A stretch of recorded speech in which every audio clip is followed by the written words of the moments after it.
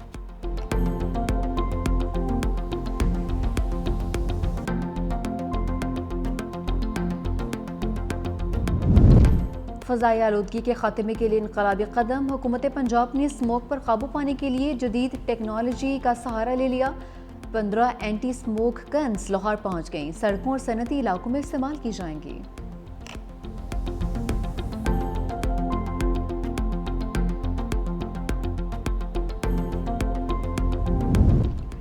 اسرائیل کا بربریت میں نقاب کرنے والے صحافیوں پر حملہ، بمباری کر کے الجزیرہ کے معروف صحافی انس الشریف کو 4 ساتھیوں سمیت شہید کر دیا۔ اسرائیل نے الشفا اسپتال کے باہر صحافیوں کے خیمے کو نشانہ بنایا۔ شہداء میں رپورٹر محمد قریقیہ، کیمرہ مین ابراہیم ظاہر اور محمد نوفل شامل۔ الجزیرہ کے مطابق اسرائیلی صحافیوں کو خاموش کرنا چاہتے ہیں۔ غزہ میں اب تک 200 سے زائد صحافی شہید ہو چکے۔ غزہ کے مختلف علاقوں پر بمباری سے مزید 40 فلسطینی شہید۔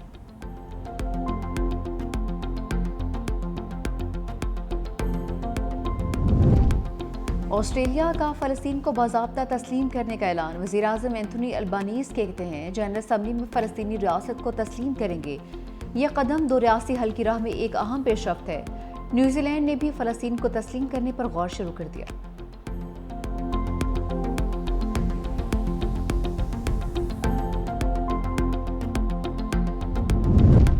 بھارتی ریاست اتر پردیش میں 200 سال پرانے تاریخی مقبرے پر حملہ، بجرنگ دل سمیت انتہا پسند ہندو تنظیم کے ارکان نے دھاوا بول دیا۔ مقبرے کی تاریخی عمارت کو نقصان پہنچایا ہے۔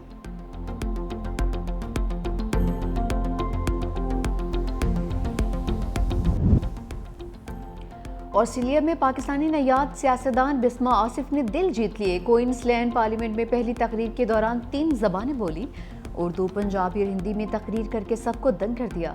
بسمہ آصف کہتی ہیں مجھے فخر ہے کہ میں پاکستانی اور پنجابی ہوں۔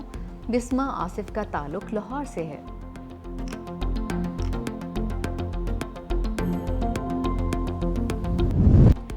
ویسٹ انڈیز نے حساب برابر کر دیا، پاکستان کو دوسرے ون ڈے میں شکست۔ بارش سے متاثرہ میچ میں قومی ٹیم نے پہلے کھیلتے ہوئے 35 اوورز میں 7 وکٹوں کے نقصان پر صرف 171 رنز بنائے۔ حسین طلعت نے 31، عبداللہ شفیق نے 26 اور سائم ایوب نے 23 رنز کی اننگز کھیلی۔ ڈی ایل سسٹم کے تحت ویسٹ انڈیز نے 181 رنز کا ہدف 5 وکٹوں پر پورا کر لیا۔ شرفین ردرفورڈ نے 45 اور شائے ہوپ نے 32 رنز بنائے۔ سیریز کا فیصلہ کن میچ آج کھیلا جائے گا۔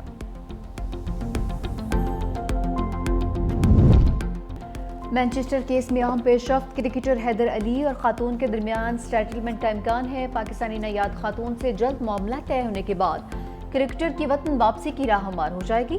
ذرائع کے مطابق حیدر علی اور خاتون کی دوستی پرانی تھی۔ اگر یہ کیس ختم ہوتا ہے تو حیدر علی کو پی سی بی کی انضباطی کارروائی کا سامنا کرنا پڑ سکتا ہے۔